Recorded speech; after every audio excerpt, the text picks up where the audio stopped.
చాలామంది అనుకుంటారు, కుటుంబాన్ని పోషించడం బాధ్యత, డబ్బు సంపాదించడం బాధ్యత, పిల్లలను చూసుకోవడం బాధ్యత. అవన్నీ నిజమే. కానీ బాధ్యత అంటే ముందు బయట ప్రపంచం కాదు, నీ జీవితాన్ని నువ్వు సమాధానం చెప్పడం. ఒక చిన్న ఉదాహరణ. ఇద్దరు విద్యార్థులు ఒకే పరీక్ష రాశారు. ఇద్దరూ ఫెయిల్ అయ్యారు. మొదటి వ్యక్తి అన్నాడు, సార్ బాగా చెప్పలేదు, ప్రశ్నాపత్రం కష్టం, టైం సరిపోలేదు అని.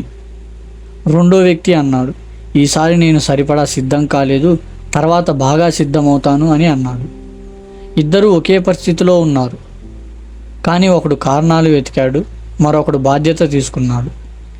ఇదే జీవితంలో తేడా. మనం ఒక విషయం గుర్తుంచుకోవాలి. నీకు జరిగే ప్రతి సంఘటన నీ చేతిలో ఉండకపోవచ్చు, కానీ దానికి నువ్వు ఎలా స్పందిస్తావో అది మాత్రం పూర్తిగా నీ బాధ్యత. వర్షం పడితే వర్షాన్ని ఆపలేవు, కానీ గొడుగు తీసుకెళ్ళొచ్చు. ట్రాఫిక్ని ఆపలేవు, కానీ సమయానికి ముందే బయలుదేరవచ్చు. ఎవరైనా నిన్ను అవమానించవచ్చు, కానీ ఆ కోపంతో నీ జీవితాన్ని నాశనం చేసుకోవాలా లేక ప్రశాంతంగా ముందుకు వెళ్ళాలా అనేది నీ నిర్ణయం. అదే బాధ్యత. చాలామంది స్వేచ్ఛ కావాలని కోరుకుంటారు, కానీ ఒక విషయం మర్చిపోతారు. స్వేచ్ఛ ఎంత పెరుగుతుందో బాధ్యత కూడా అంతే పెరుగుతుంది. కారు నడపడం ఒక స్వేచ్ఛ, కానీ ట్రాఫిక్ నియమాలు పాటించడం బాధ్యత. డబ్బు సంపాదించడం ఒక అవకాశం, కానీ దాన్ని సరిగ్గా ఉపయోగించుకోవడం బాధ్యత.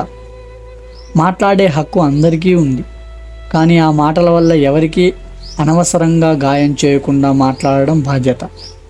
అందుకే పరిణతి చెందిన మనిషి అంటే ఎప్పుడూ తప్పు చేయని వాడు కాదు, తప్పు జరిగినప్పుడు ఇది నా బాధ్యత అని అంగీకరించి దాన్ని సరిచేసే వ్యక్తి.